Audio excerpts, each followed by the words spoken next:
Alright, this is Andrew with Joda Home Inspections. We're here in Murray today doing a sewer scope. Today is October 31st, 2022. We're at 1176 Woodstock Ave. Got the camera pushed out 101 feet and we're hitting a blockage. I've tried to push my camera through this spot and it feels like there's either an offset where the pipes have slipped or a root. Or just a blockage. Usually a blockage I can push through. It doesn't feel so solid. And so there certainly could be a blockage as well caused by an offset, but I don't think it's just buildup. I think it's either a root that needs to be cleaned out or the pipes have slipped, and to fix it you have to dig it up and repair it. So I'd recommend getting this line hydrojetted, and then once it is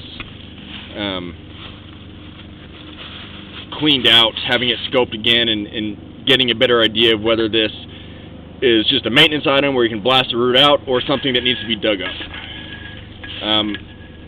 So there is a lot of standing water through here that's building up. That's a low spot where waste can get stuck and then create a blockage. So that's something that you want to address and not just ignore. At a minimum, if you were to ignore that and just hope that it continues working, I would at least get the insurance on it. That way, if it does back up, they can help offset the cost. But generally, I mean, two things. If you were to show them this video or they were aware that you had a scope done, they could choose to not cover it. Also, most insurance companies, you need to have the line with the insurance in place for 6 months. This looks like transite pipe, which is a cement asbestos. The other thing I'll mention is, since I hit that blockage, we're not seeing the entire line. There's a section of pipe that we're not seeing. I should also note that I try to run water and pop the camera up over that offset, and I wasn't able to get past it. Now we're transitioning from the transite to cast iron. Cast iron gets real rough and rusty, as you can see on the screen. That can cause waste to get stuck and create blockages. You want to avoid putting wet wipes or feminine hygiene products down the line. Nothing down the line that you don't need to put down.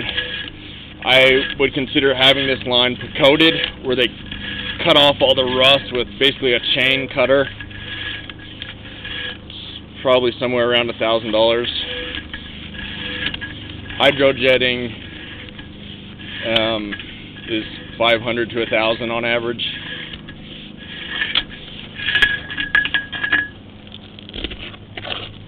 So just to recap, I would recommend having some work done on this line now as a precaution to help prevent blockages, but also to find out what's going on with that blockage that I did find, to see if it's an offset or if it's just a root. Ideally, it's just going to be a root that you can blast out. Once you have roots, you're always going to have roots. But if it is an offset, that's something that would need to be dug up to actually repair permanently. So I'm going to end this recording now.